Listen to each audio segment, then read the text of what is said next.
उत्तर प्रदेश विधानमंडल के शीतकालीन सत्र के बीच एक ऐसी घटना हुई जिसने सियासी तौर पर काफी सुर्खियां बटोरी। 50 से अधिक ब्राह्मण विधायकों ने एक गुप्त बैठक की। मंगलवार शाम कुशीनगर से भाजपा विधायक पीएन पाठक के लखनऊ स्थित आवास पर पूर्वांचल और बुंदेलखंड के करीब 52 ब्राह्मण विधायकों ने शिरकत की। इस बैठक को सहभोज का नाम दिया गया, लेकिन चर्चा का केंद्र ब्राह्मण समाज की राजनीतिक उपेक्षा और आगे की रणनीति रही। बैठक में मुख्य भूमिका निभाने वालों में प्रकाश द्विवेदी बांदा के विधायक, रमेश मिश्रा बदलापुर के विधायक और मेजबान पीएन पाठक का नाम प्रमुखता से आया। इन नेताओं ने ब्राह्मण विधायकों को एकजुट करने में अहम योगदान दिया। अन्य प्रमुख चेहरों में देवरिया विधायक डॉक्टर शलभमणि त्रिपाठी, मिर्जापुर विधायक रत्नाकर मिश्रा, एमएलसी साकेत मिश्रा जो पीएम मोदी के प्रधान सचिव रहे नरेंद्र मिश्रा के पुत्र हैं। इसके अलावा नौतनवा विधायक ऋषि त्रिपाठी सहित कुल 50 से अधिक 52 ब्राह्मण विधायक शामिल थे। सूत्रों के मुताबिक यहाँ जो चर्चा हुई उसमें ब्राह्मणों की शिकायत प्रमुख थी कि जाति आधारित राजनीति में पिछड़ी और दलित जातियां तो सशक्त हो गईं, लेकिन ब्राह्मण समाज पीछे छूट गया। उनकी आवाज दबाई जा रही है और मुद्दों को अनदेखा किया जा रहा है। बता दें कि वर्तमान में यूपी विधानसभा में कुल 52 ब्राह्मण विधायक हैं, जिनमें से 46 भाजपा के हैं। इससे पहले मॉनसून सत्र में ठाकुर समाज के विधायकों ने कुटुंब परिवार के नाम पर बैठक कर अपनी ताकत दिखाई थी। अब ब्राह्मण विधायकों का यह जुटान बीजेपी और योगी सरकार के लिए नई चुनौती बन सकती है। सूत्र बता रहे हैं कि ये तो मात्र शुरुआत है। 2026 में एक बड़ी बैठक की तैयारी चल रही है, जिसमें पूरे प्रदेश के ब्राह्मण विधायक और नेता शामिल होंगे। इसका मकसद समाज को संगठित कर राजनीतिक दबाव बनाना है। ब्राह्मण वोट बैंक की यह हलचल आने वाले दिनों में यूपी की सियासत को नया रंग दे सकती है। जाते जाते इस बैठक में शामिल हुए विधायकों की जुबानी आपको सुनाते हैं कि आखिर एक साथ इतने ब्राह्मण विधायकों का ये महाजुटान हुआ तो हुआ क्यों। परसों तय हुआ था कि बाटी चोखा का कोई सहभोज करे, तो संयोग मात्र था कि वो घर हमारा तय हो गया और हम लोग क्षेत्र के डेवलपमेंट के बारे में, एसआईआर के बारे में चर्चा हुई, परिवार के बारे में चर्चा हुई। केवल मात्र यही बात है। पता नहीं मीडिया में क्या क्या चल रहा है कि ब्राह्मण नाराज है, ऐसी कोई बात नहीं है। निश्चित रूप से मैं कह सकता हूं कि किसी समाज में कोई दिक्कत होती है तो हम लोग अग्रणी हैं, हमारा फर्ज बनता है कि हम समाज के लिए भी काम आए, तो उस पर भी चर्चा हुई है। विधायक रत्नाकर मिश्रा जी कह रहे हैं कि समाज के उत्थान को लेकर के खासतौर। अच्छा, इसमें क्या दिक्कत है? अगर रत्नाकर जी कह रहे हैं तो उत्थान ही तो कह रहे हैं, किसी का विरोध तो नहीं कर रहे हैं ना। जब बैठेंगे तो चर्चाएं तो होंगी ही, उसमें बुराई क्या है।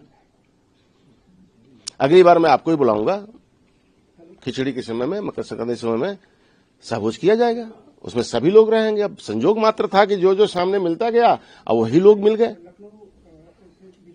अगली बार आपको ही बुलाएंगे, साथ सहभोज किया जाएगा।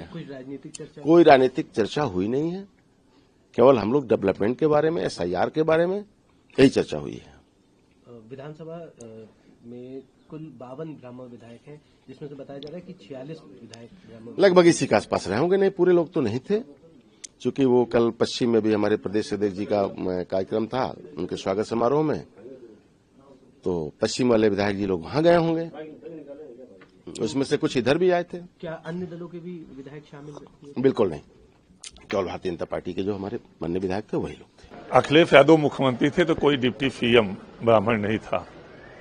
डिप्टी सीएम ब्राह्मण है और ऐसा कुछ नहीं है कि ब्राह्मण, सब जात की चल रही है और सबकी चल रही है। उत्तर प्रदेश के आम नागरिक की चल रही है इस सरकार में। और परिवार के साथ मुझे पहली बात तो उसकी जानकारी नहीं है, और ये परिवार के कुछ विधायक साथी संगाती यार दोस्त विधायक बैठकर भोजन किए तो उसको बहुत चर्चा में, उस पर चर्चा करने की कोई आवश्यकता नहीं है। देखिए, वो दर्द बाहर निकल के आ रहा है, जो दर्द लगातार लंबे समय से है, पर वो कहा भी नहीं जा रहा और अब सहा भी नहीं जा रहा।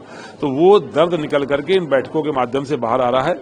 और ये सारे पीड़ित उपेक्षित लोग हैं जिनकी सरकार में सुनवाई नहीं हो रही, और कहीं ना कहीं चाहते हैं कि उनकी ताकत दिखाई पड़े और सरकार में उनकी कुछ हद तक सुनवाई हो सके। वो तो कह रहे हैं नाम पीड़ित हैं, हम तो सरकार से पूछे, तो ये कौन सा कि क्या मतलब क्यों बोल भी नहीं रहे हैं और बैठक हो रही है? वो कह रहे हैं कि ऐसी ही बैठक हो रही है। केशव प्रसाद मौर्य कह रहे हैं कि ये तो औपचारिक बैठकें इस तरह की हुआ करती हैं। देखिए, एक तरफ बट रही है मलाई और एक तरफ बेचारे बाटी चोखा में खुश हैं। तो ये अपनी अपनी क्षमता है, कौन क्या हजम कर पा रहा है। यहाँ बड़ी मुश्किल से बाटी चोखा का इंतजाम हो पाया और कुछ लोग सीधी सीधी सत्ता की मलाई खाने का काम कर रहे हैं। कौन लोग जो और किधर मलाई बैठ रही है? ये बड़ी बड़ी गाड़ियां जिसको गिफ्ट हो रही हैं, ये जो ठेके हैं पीडब्ल्यूडी के ठेके, आप चेक कर लेना, जो बड़े ठेके होंगे वो एट पार किसको मिल रहे हैं और बाकी लोगों को कैसे 30% बिलो जाकर के मिल रहे हैं, ये आपको दिखाई पड़ जाएगा कि कहाँ लाभ हो रहा है सत्ता का। जो लाभान्वित वर्ग है और सारा वंचित वर्ग अब मीटिंग करके अपने दर को आपस में बांटने का काम कर रहा है। तो जो वंचित वर्ग है इनको क्या समाजवादी पार्टी इसमें क्या कोई पॉलिटिकल अपॉर्चुनिटी देखती है, उनको कोई मौका देगी इसमें? इस समाजवादी पार्टी वंचित नहीं है, हमको तो हम खुश हैं। नहीं, वो खुश हो तो खुश बने रहे, हम लोगों को भी इसमें कोई दुख थोड़ी ना है। लेकिन समाजवादी पार्टी हर पीड़ित, दुखी और अपमानित व्यक्ति के साथ है। पीडीए का नारा है हमारा, जो भी पीड़ित हो, जो दुखी हो, जिसका अपमान हो रहा हो, जो अपमानित हो, वो समाजवादी पार्टी में आ सकता है। समाजवादी पार्टी उनके मुद्दों पर लड़ाई लड़ने का काम करे। उद्देश्य यही था, हमारा चिंता का विषय बिखरता हुआ समाज। आज जो हमारा समाज बिखर रहा है, ये चिंता का विषय। पहले 3-3 पीढ़ियां एक छत के नीचे रहती थी, लेकिन आज एक पीढ़ियां भी बड़े मुश्किल से रह पा रही है, क्योंकि हमारे बच्चे पश्चिमी सभ्यता की तरफ जो जा रहे हैं, ये चिंता का विषय है। हम लोग संस्कार देने का काम करते हैं। आज संस्कार बच्चे जो विहीन हो रहे हैं, सभी समाज के, सर्व समाज का यह था कि कैसे उनको मुख्य धारा में मोड़कर अपने माननीय मोदी जी का जो विकसित भारत है 2047 तक कैसे विकसित करने का काम करें, क्योंकि हमारा अगर समाज बिखरेगा तो भारत देश का क्षति होगा। इसलिए हम लोग इसके लिए चिंतन मंथन किए कि आज जो हमारे माता पिता वृद्धाश्रम में जा रहे हैं, हम लोगों को पाल पोस कर बड़ा किए, एक तरह से चिंता का विषय है कि उनको कैसे अपने एक साथ एक छत के नीचे रखा जाए। संस्कार देने का काम किसको कहा जाता है? संस्कार देने का काम अगर ब्राह्मण को कहा जाएगा, तो अगर संस्कार देने के लिए बैठक अगर ब्राह्मण कर रहे हैं तो इसमें क्या गलत है? संस्कार देने का हम लोग बात किए थे, कोई गलत है नहीं। और उन लोगों को, हर समाज को बैठकर भारत माता के मुख्य धारा में ले आने का काम अपने समाज को करना चाहिए, ये अच्छी बात है। तो क्या इस पे राजनीतिक मंथन भी हुआ?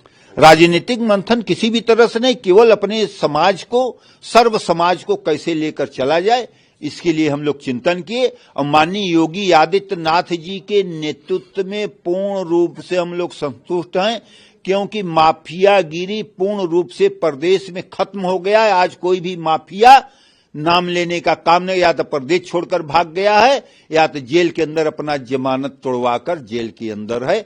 कोई आज किसी भी तरह से माफियागिरी नहीं हो रहा है। अब उसमें करीब 4 दर्जन के आसपास थे, तो उसमें कौन कौन ले थे सबसे मेरा परिचय हो नहीं पाया, क्योंकि हम थोड़ा लेट वहां पहुंचे थे।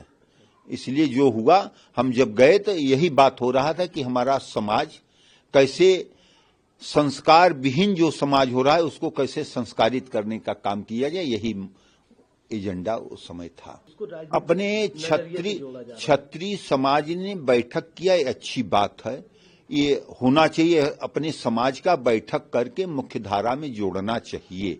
ये किसी तरह से अगर अपने क्षत्रिय समाज ने बैठक किया था, कोई भी गलत नहीं है, करना चाहिए। और समाज को बैठक करके संस्कार देने का काम करना चाहिए, ये किसी भी तरह से गलत नहीं। अगर कोई समाज बैठक कर रहा है, अच्छी बात है, लेकिन उसको मुख्य धारा में ले आने का अपने समाज के लोगों को करना चाहिए। अपने समाज नहीं, दूसरे को भी इकट्ठा करके मुख्य धारा में ले आना चाहिए।